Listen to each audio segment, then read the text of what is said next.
संस्थापकाय च धर्मस्य सर्वधर्म स्वरूपिणे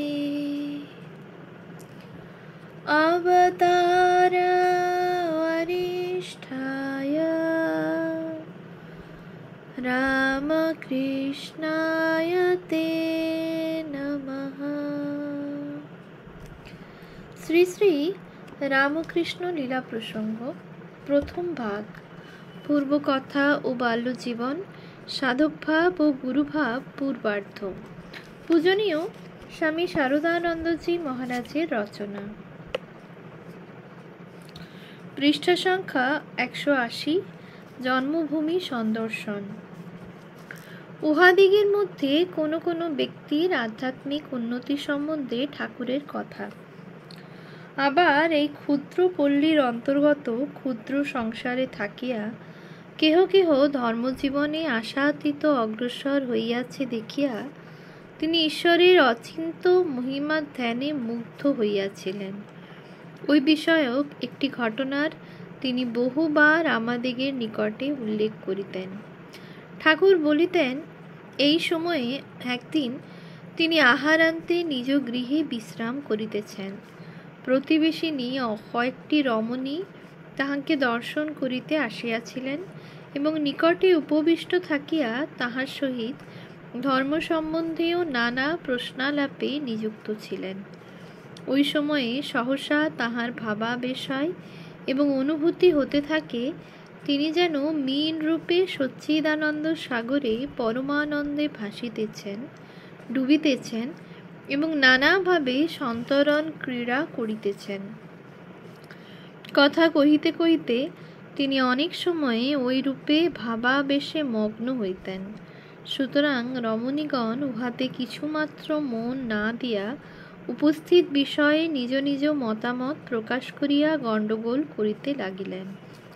তন্মধ্যে একজন তাহাদিগকে ঐরূপ করিতে নিষেধ করিয়া ঠাকুরের ভাবাবেশ যতক্ষণ না ভঙ্গ হয় ততক্ষণ স্থির হইয়া থাকিতে বলিলেন উনি ঠাকুর এখন মীন হইয়া সচ্চিদানন্দ সাগরে সন্তরণ দিতেছেন। গোলমাল করিলে উহার ওই আনন্দে ব্যাঘাত হইবে। রমণীর কথায় অনেকে তখন বিশ্বাস স্থাপন না করিলেও সকলে নিস্তব্ধ হইয়া রহিলেন। পরে ভাব ভঙ্গে ঠাকুরকে ওই কথা জিজ্ঞাসা করায় তিনি বলিলেন, রমণী সত্যই বলিয়াছে। আশ্চর্য, কি রূপে ওই বিষয় জানিতে পারিল? কামারপুকুর বাসীদিগকে ঠাকুরের অপূর্ব নূতন ভাবে দেখিবার কারণ। কামারপুকুর পল্লীস্থ নরনারীর দৈনন্দিন জীবন ঠাকুরের নিকটে এখন যে অনেকাংশে নবীন বলিয়া বোধ হইয়াছিল এ কথা বুঝিতে পারা যায়। বিদেশ হইতে বহুকাল পরে প্রত্যাগত ব্যক্তির স্বদেশের প্রত্যেক ব্যক্তি ও বিষয়কে যেমন নূতন বলিয়া বোধ হয়, ঠাকুরের এখন অনেকটা তদ্রূপ হইয়াছিল। কারণ ওই কেবল 8 বৎসর কাল মাত্র জন্মভূমি হইতে দূরে থাকিলেও ওই কালের মধ্যে ঠাকুরের অন্তরে সাধনার প্রবল ঝটিকা প্রবাহিত হইয়া উহাতে আমূল পরিবর্তন উপস্থিত করিয়াছিল। ওই সময়ে তিনি আপনাকে ভুলিয়াছিলেন, জগৎ ভুলিয়াছিলেন এবং দূরাত সুদূরে দেশকালের সীমার বহির্ভাগে যাইয়া উহার ভিতরে পুনরায় ফিরিবার কালে সর্বভূতে ব্রহ্মদৃষ্টি সম্পন্ন হইয়া আগমনপূর্বক সকল ব্যক্তি ও বিষয়কে অপূর্ব নবীনভাবে দেখিতে পাইয়াছিলেন। চিন্তাশ্রেণী সমূহের পারম্পর্য হইতেই আমাদিগের কালের অনুভূতি এবং উহার দৈর্ঘ্য স্বল্পতাদি পরিমাণের উপলব্ধি হইয়া থাকে, একথা দর্শন প্রসিদ্ধ। ওই জন্য স্বল্পকালের মধ্যে প্রভূত চিন্তারাশির অন্তরে উদয় ও লয় হইলে ওই কাল আমাদিগের নিকট সুদীর্ঘ বলিয়া প্রতীত হয়। পূর্বোক্ত 8 বৎসরে ঠাকুরের অন্তরে কি বিপুল চিন্তারাশি প্রকটিত হইয়াছিল তাহা ভাবিলে আশ্চর্যান্বিত হইতে হয়। সুতরাং ওই কালকে তাহার চেয়ে এক যুগতুল্য বলিয়া অনুভব হইবে, ইহা বিচিত্র নহে। জন্মভূমির সহিত ঠাকুরের চির প্রেম সম্বন্ধ। কামারপুকুরে স্ত্রী পুরুষ সকলকে ঠাকুর কি অদ্ভুত প্রেম বন্ধনে আবদ্ধ করিয়াছিলেন, তাহা ভাবিলে বিস্মিত হইতে হয়। গ্রামে জমিদার লাহাবাবুদের বাটি হইতে আরম্ভ করিয়া ব্রাহ্মণ, কামার, সূত্রধর, সুবর্ণ বণিক প্রভৃতি সকল জাতীয় প্রতিবেশীগণের পরিবারভুক্ত স্ত্রী পুরুষদিগের সকলেই তাহার সহিত শ্রদ্ধাপূর্ণ প্রেম সম্বন্ধে নিয়ন্ত্রিত ছিল। শ্রীযুক্ত ধর্মদাস লাহার সরল হৃদয়া ভক্তিমতী বিধবা কন্যা প্রসন্ন ও ঠাকুরের বাল্যসখা তৎপুত্র গয়া বিষ্ণু লাহা, সরল বিশ্বাসী শ্রীনিবাস শাখারি, পাইনদের বাটির ভক্তিপরায়ণা রমণীগণ, ঠাকুরের ভিক্ষামাতা কামারকন্যা ধনী প্রভৃতি অনেকের ভক্তি ভালোবাসার কথা ঠাকুর বিশেষ প্রীতির সহিত অনেক সময় আমাদিগকে বলিতেন এবং আমরাও শুনিয়া মুগ্ধ হইতাম। ইহারা সকলে প্রায় সর্বক্ষণ তাহার নিকটে উপস্থিত থাকিতেন। বিষয় বা গৃহকর্মের অনুরোধে যাহারা ঐরূপ করিতে পারিতেন না, তাহারা সকাল সন্ধ্যা বা মধ্যাহ্নে অবসর পাইলেই আসিয়া উপস্থিত হইতেন। রমণীগণ তাহাকে ভোজন করাইয়া পরম পরিতৃপ্তি লাভ করিতেন। তজ্জন্য নানাবিধ খাদ্য সামগ্রী নিজ সঙ্গে লইয়া তাহার নিকট উপস্থিত হইতেন। গ্রামবাসীগণের ওই সকল মধুর আচরণ এবং আত্মীয় স্বজনের মধ্যে থাকিয়াও ঠাকুর নিরন্তর কিরূপ দিব্য ভাবাবেশে থাকিতেন, সে সকল কথার আভাস আমরা অন্যত্র পাঠককে দিয়াছি।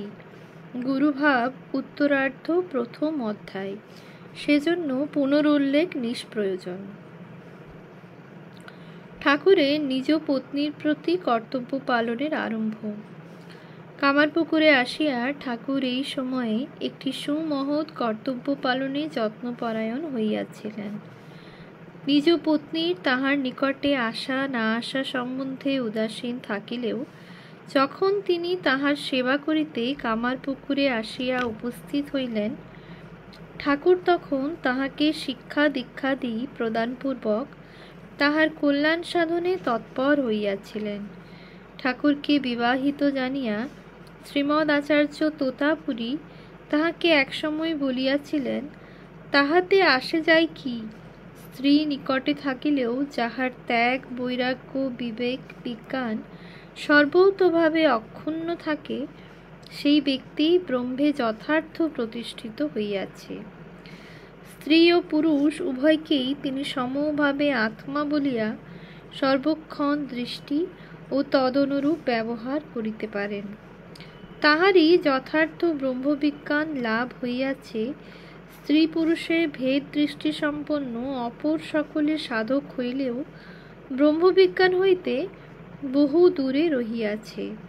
শ্রীমৎ তোতার পূর্বোক্ত কথা ঠাকুরের স্মরণ পথে উদিত হইয়া তাহাকে বহু কালব্যাপী সাধনলব্ধ নিজ বিজ্ঞানের পরীক্ষায় এবং নিজ পত্নীর কল্যাণ সাধনে নিযুক্ত করিয়াছিল।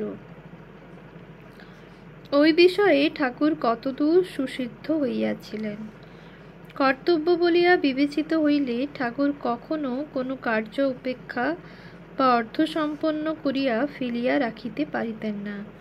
বর্তমান বিষয়েও তদ্রূপ হইয়াছিল। ঐহিক পারত্রিক সকল বিষয়ে সর্বতোভাবে তাহার মুখাপেক্ষী বালিকা পত্নীকে শিক্ষা প্রদান করিতে অগ্রসর হইয়া তিনি ওই বিষয়ে অর্ধ নিষ্পন্ন করিয়া ক্ষান্ত হন নাই। দেবতা, গুরু ও অতিথি প্রভৃতির সেবা এবং গৃহকর্মে যাহাতে তিনি কুশলা হয়েন, টাকার সদ্ব্যবহার করিতে পারেন এবং সর্বোপরি ঈশ্বরে সর্বস্ব সমর্পণ করিয়া দেশ কাল পাত্র ভেদে সকলের সহিত ব্যবহার করিতে নিপুণা হইয়া উঠেন। গুরুভাব পূর্বার্ধ 2য় অধ্যায় এবং 4র্থ অধ্যায়। তদ্বিষয়ে এখন হইতে তিনি বিশেষ লক্ষ্য রাখিয়াছিলেন। অখণ্ড ব্রহ্মচর্য সম্পন্ন নিজ আদর্শ জীবন সম্মুখে রাখিয়া পূর্বোক্তরূপ শিক্ষা প্রদানের ফল কতদূর কী রূপ হইয়াছিল তদ্বিষয়ের আমরা অন্যত্র আভাস প্রদান করিয়াছি। অতএব এখানে সংক্ষেপে ইহাই বলিলে চলিবে যে শ্রীমতী মাতা ঠাকুরানী ঠাকুরের কামগন্ধরহিত বিশুদ্ধ প্রেমালাভে সর্বতোভাবে পরিতৃপ্তা হইয়া সাক্ষাৎ ইষ্টদেবতা জ্ঞানে ঠাকুরকে আজীবন পূজা করিতে এবং তাহার শ্রী পদানুসারিণী হইয়া নিজ জীবন গড়িয়া তুলিতে সমর্থা হইয়াছিলেন। পত্নীর প্রতি ঠাকুরের ঐরূপ আচরণ দর্শনে ব্রাহ্মণের আশঙ্কা ও ভাবান্তর। পত্নীর প্রতি কর্তব্য পালনে অগ্রসর ঠাকুরকে ভৈরবী ব্রাহ্মণী এখন অনেক সময় বুঝিতে পারেন নাই।